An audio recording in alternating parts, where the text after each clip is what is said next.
सभी भक्तों से निवेदन है कि चरितावली शुरू होने के पहले आप इस वीडियो को लाइक करके चैनल को सब्सक्राइब कर लीजिए और कमेंट में भक्त महाराज की जय, श्री सीताराम जी महाराज की जय लिखिए। श्री सीतारामचंद्रभ्याम नमः। श्री मद्वाल्मीकीय रामायण महात्म्य, पहला अध्याय। कलियुग की स्थिति, कलिकाल के मनुष्य के द्वार उद्धार का उपाय, रामायण पाठ, उसकी महिमा, उसके श्रवण के लिए उत्तम काल आदि का वर्णन। श्री रामचंद्र जी समस्त संसार को शरण देने वाले हैं। श्री राम के बिना दूसरी कौन सी गति है। श्री राम कलियुग के समस्त दोषों को नष्ट कर देते हैं, अतः श्री रामचंद्र जी को नमस्कार करना चाहिए। श्री राम से काल रूपी भयंकर सर्प भी डरता है। जगत का सब कुछ भगवान श्री राम के वश में है। श्री राम में मेरी अखंड भक्ति बनी रहे। हे राम, आप ही मेरे आधार है। चित्रकूट में निवास करने वाले, भगवती लक्ष्मी सीता के आनंद निकेतन और भक्तों को अभय देने वाले परमानंद स्वरूप भगवान श्री रामचंद्र जी को मैं नमस्कार करता हूं।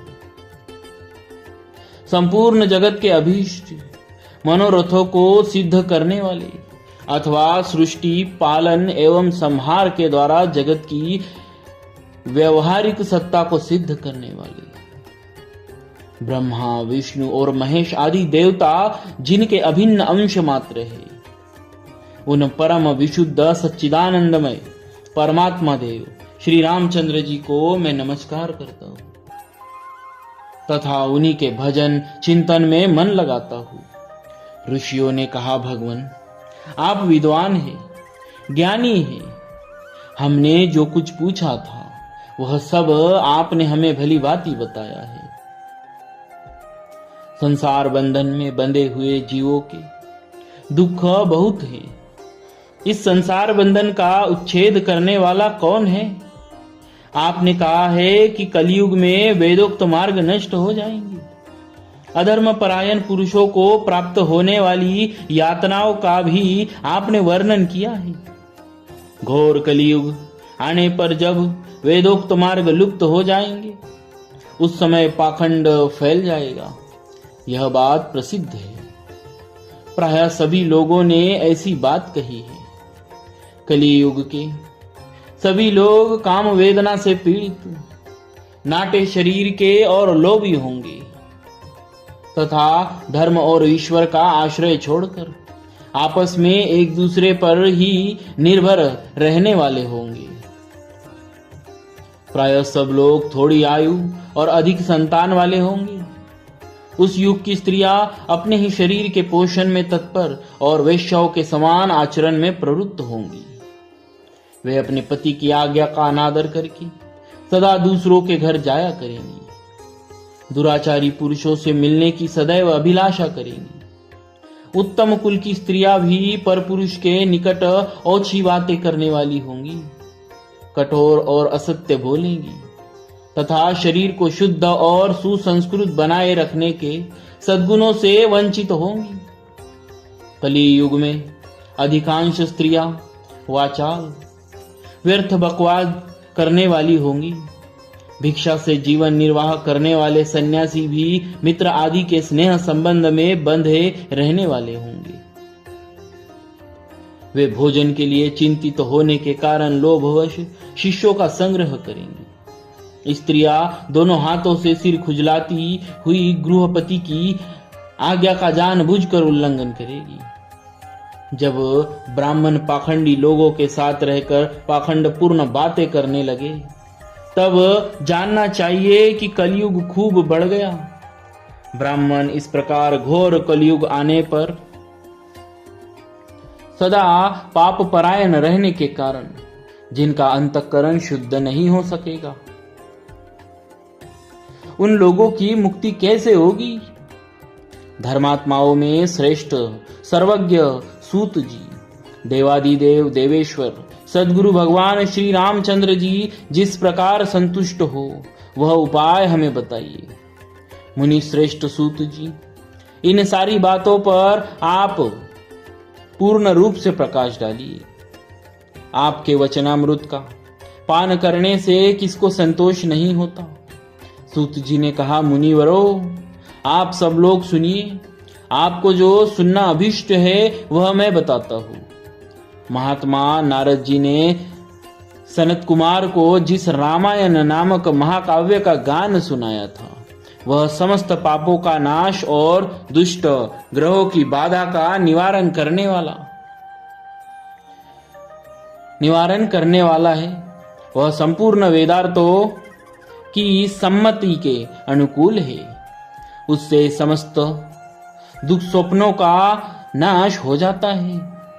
वह धन्यवाद के योग्य तथा भोग और मोक्ष रूप फल प्रदान करने वाला है। उसमें भगवान श्री रामचंद्र जी की लीला कथा का वर्णन है। वह काव्य अपने पाठक और श्रोता के लिए समस्त कल्याणमयी सिद्धियों को देने वाला है। धर्म, अर्थ, काम और मोक्ष इन चारों पुरुषार्थों का साधक है। महान फल देने वाला है। यह अपूर्व काव्य पुण्यमय फल प्रदान करने की शक्ति रखता है। आप लोग एकाग्रचित्त होकर इसे श्रवण करें। महान पातकों अथवा संपूर्ण उपपातकों से युक्त मनुष्य भी उस ऋषि प्रणीत दिव्य काव्य का श्रवण करने से शुद्धि अथवा सिद्धि प्राप्त कर लेता है। संपूर्ण जगत के हित साधन में लगे रहने वाले जो मनुष्य सदा रामायण के अनुसार बर्ताव करते हैं वे ही संपूर्ण शास्त्रों के मर्म को समझने वाले और कृतार्थ होते हैं। विप्रवरो, रामायण धर्म, अर्थ, काम और मोक्ष का साधन तथा परम अमृत रूप है। अतः सदा भक्ति भाव से उसका श्रवण करना चाहिए। जिस मनुष्य के जन्म पूर्व जन्मों पार्जित सारे पाप नष्ट हो जाते हैं उसी का रामायण के प्रति अधिक प्रेम होता है। यह निश्चित बात है। जो पाप के बंधन में जकड़ा हुआ है वह रामायण की कथा आरंभ होने पर उसकी अवहेलना करके दूसरी निम्न कोटि की बातों में फंस जाता है। उन असद गाथाओं में अपनी बुद्धि के आसक्त होने के कारण वह तदनुरूप ही बर्ताव करने लगता है। इसीलिए द्विजेंद्रगण, आप लोग रामायण नामक परम पुण्यदायक उत्तम काव्य का श्रवण करें, जिसके सुनने से जन्म, जरा और मृत्यु के भय का नाश हो जाता है तथा श्रवण करने वाला मनुष्य पाप दोष से रहित ही अच्युत स्वरूप हो जाता है। रामायण काव्य अत्यंत उत्तम, वर्णीय और मनोवांछित वर देने वाला है। वह उसका पाठ और श्रवण करने वाले समस्त जगत को शीघ्र ही संसार सागर से पार कर देता है। उस आदि काव्य को सुनकर मनुष्य श्री रामचंद्र जी के परम पद को प्राप्त कर लेता है, जो ब्रह्मा, रुद्र और विष्णु नामक भिन्न भिन्न रूप धारण करके विश्व की सृष्टि, संहार और पालन करते हैं।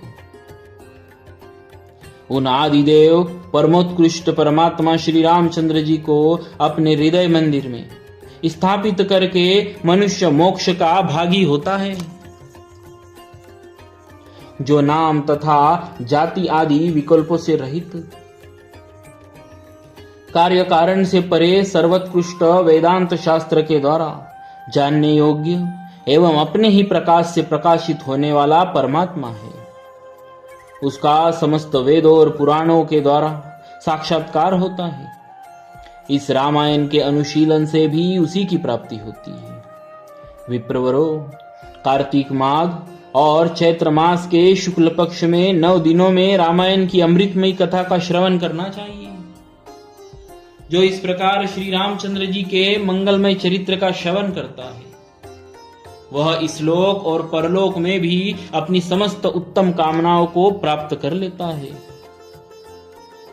वह सब पापों से मुक्त हो अपनी 21 पीढ़ी के साथ श्री रामचंद्र जी के उस परम धाम में चला जाता है, जहां जाकर मनुष्य को कभी शोक नहीं करना पड़ता।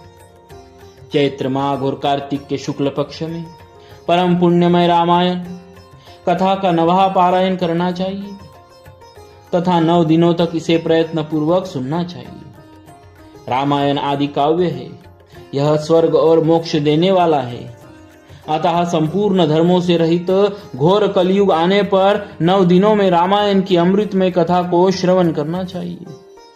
ब्राह्मणों, जो लोग भयंकर कलिकाल में श्री राम नाम का आश्रय लेते हैं, वे ही कृतार्थ होते हैं। कलयुग उन्हें बाधा नहीं पहुंचाता। जिस घर में प्रतिदिन रामायण की कथा होती है, वह तीर्थ रूप हो जाता है। वहां जाने से दुष्टों के पापों का नाश हो जाता है। तपोधनों, इस शरीर में तभी तक पाप रहते हैं जब तक मनुष्य श्री रामायण कथा का भली भांति श्रवण नहीं करता। संसार में श्री रामायण कथा परम दुर्लभ ही है। जब करोड़ों जन्मों के पुण्यों का उदय होता है, तभी उसकी प्राप्ति होती है। श्रेष्ठ ब्राह्मणों, कार्तिक माघ और चैत्र के शुक्ल पक्ष में रामायण के श्रवण मात्र से राक्षस भावापन्न सौदास भी शाप मुक्त हो गए थे। सौदास ने महर्षि गौतम के शाप से राक्षस शरीर प्राप्त किया था।